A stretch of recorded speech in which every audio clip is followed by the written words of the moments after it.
কারখানার পরিস্থিতি। তবে আব্দুল্লাহপুর থেকে বাইপাল পর্যন্ত বেশ কিছু কারখানা এখনো বন্ধ। এই বিষয়ে আরো জানাতে কলমা এলাকা থেকে যুক্ত হচ্ছেন হুমায়ুন কবির। হুমায়ুন, এখন পর্যন্ত কতটি কারখানা বন্ধ রয়েছে আর কারখানা খোলার বিষয়ে কারখানা কর্তৃপক্ষ কি বলছে?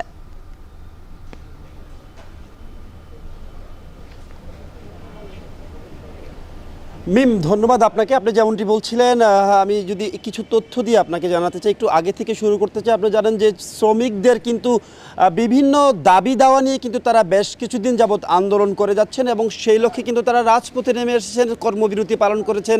এছাড়া কিন্তু আমরা ভাঙচুরের চিত্রও কিন্তু দেখেছি। তবে গত কয়েকদিন ধরেও কিন্তু এই মাত্রাটা কিছুটা বাড়ছে বলে মনে হচ্ছে।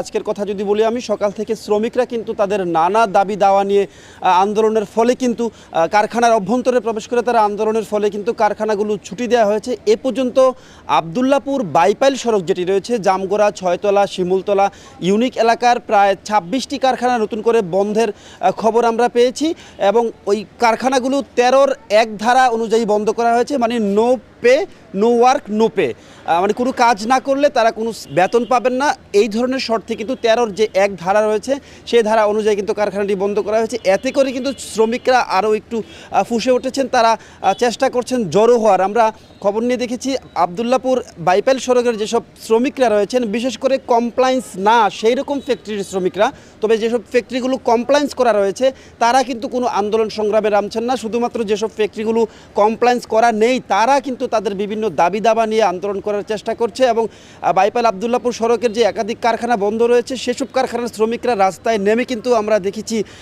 বাইপাইলের দিকে তারা আসছেন এবং এখনও পর্যন্ত কোনো রকমের অপ্রীতিকর ঘটনার খবর পাওয়া যায়নি। আমরা শ্রমিকদের সাথে কথা বলেছি এবং শিল্প পুলিশের যে এসপি রয়েছে তার সাথেও কথা বলেছি। তিনি যেমনটি জানিয়েছেন, আজকে এই মুহূর্ত পর্যন্ত কোনো অপ্রীতিকর ঘটনা না ঘটলেও বেশ কয়েকটি কারখানা বন্ধ ঘোষণা করা হয়েছে। বরাবরের মতো যেমনটি শ্রমিকরা জানিয়ে থাকেন, সেটা হচ্ছে তারা কোনো আন্দোলন সংগ্রাম চান না, তারা চান শান্তিপূর্ণ একটা কাজের পরিবেশ ফিরে আসুক, তাদের যে ন্যায্য দাবি দেওয়া রয়েছে সেগুলো মেনে নেওয়া হোক, তাহলেই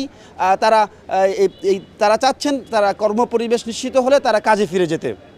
এই ছিল সাভারের আশুলিয়ার শিল্পাঞ্চলের সর্বশেষ পরিস্থিতি নিয়ে আমার কাছে বিস্তারিত। সাভারের আশুলিয়ার পোশাক কারখানার শ্রমিকদের দাবির বিষয়গুলো নিয়ে বিস্তারিত জানাচ্ছিলেন সহকর্মী হুমায়ুন কবির। দেখছেন এখন জনাব।